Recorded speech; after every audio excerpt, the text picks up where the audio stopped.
All right, this is another explanation video background before we get into the actual guided meditations, because I have over the past couple of months, I would say really, have started integrating the usage of tarot decks into my meditation, and I found this is a really fun and interesting and um, just a good way to really bring up um, thoughts and ideas, and inject some life into meditation. Because I don't know, meditation, I've definitely had periods of meditation where it's felt very boring and stale, and I'm just focusing on the breath and um, not really feeling like I'm getting anywhere. And I don't know. There are definitely schools of thought that you should just continue doing that, and like by doing that, you'll get past that point, and you'll reach another stage of your meditation practice, and that's totally valid. Just not the way I like to think about meditation, because I like to think of meditation as a way of really expanding the opportunities for you to find joy and fun in life, and really decrease the stress and the negative feelings. We can't get rid of them, but we can definitely reduce it, right? We want to reduce suffering. That is the main tenet of Buddhism.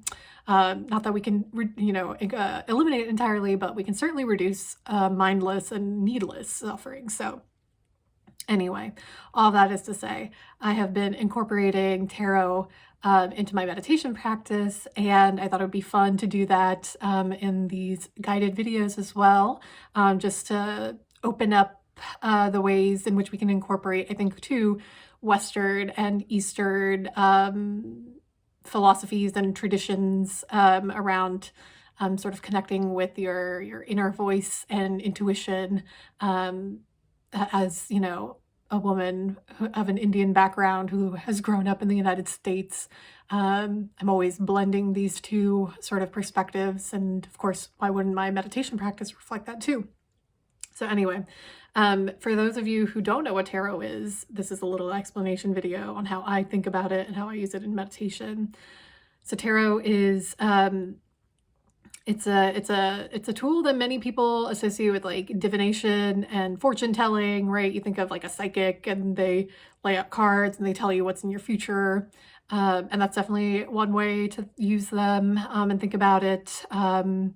You can argue the validity or authenticity of such things. We're not gonna have that discussion here, but I use it more as a tool of sort of incorporating the random element into meditation, because I think a lot of meditation practices are very orderly. Um, but life is not all orderly. There's a lot of order. There's a lot of order. There's a lot of patterns in the world, but there is an element of chaos. And that's how I think of tarot, is like, what is that chaos element? How do we incorporate that into our practice and honor that too? Because I think that's what makes life fun and interesting and rich and textured. So I use tarot for that. So tarot is, it's like a deck of cards. And I also really love the mythology and symbology behind tarot decks. There are two kind of main sets within the deck. The major arcana cards and the minor arcana. Major arcana follow the Fool through a journey, which is very similar to like the Joseph Campbell's, I think he was a sociologist, but he basically, researched many different cultures and found this same storyline across cultures, across time, of a hero going through a journey. And so this Fool's journey kind of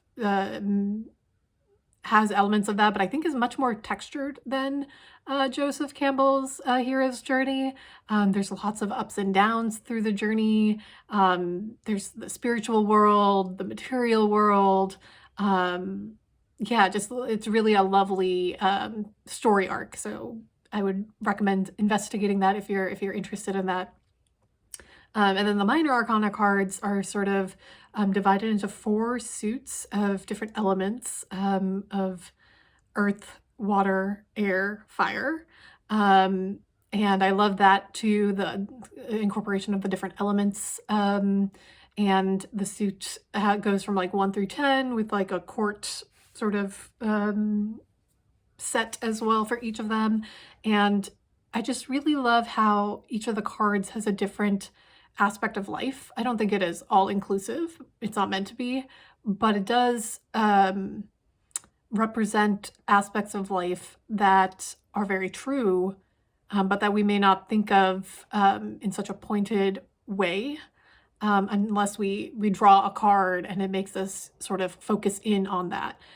So I really use it as a tool of encouraging that random element of like, like what am I randomly going to pick today? But then also thinking about, the meaning of the card and focusing on what that means to you can be a really great way to bring up something that you may not have put a lot of thought or focus on, but might be running around in the background. And I think a lot of meditation is about that. It's about bringing stuff that's underneath the surface to the surface. And you see that also in like Carl Jung philosophy and shadow work ideas. And I just think all of us, if we spend a lot of time bringing things from under the surface to the surface, from the darkness to the light, we can be free of a lot of things that have been holding us back. So that's how I think about tarot in relation to meditation. And so for each of these videos that I'm going to be posting, I'm going to draw a card and I'm going to just talk about the energy of that card and what I kind of have been thinking about it, to sort of open it, and then we'll sit for the meditation and go from there. So I'm very excited. But yeah, do some investigation on the tarot life. It's very interesting. If you are a hater, I understand that. I used to be one too. So, respect. But I don't know, be open-minded. I have certainly, since my really significant mental illness journey, have found myself accepting and thinking and finding and researching things that I never thought I would. So life is strange. I don't really know how to end this other than, oh, you know what? I know how I'm going to end it.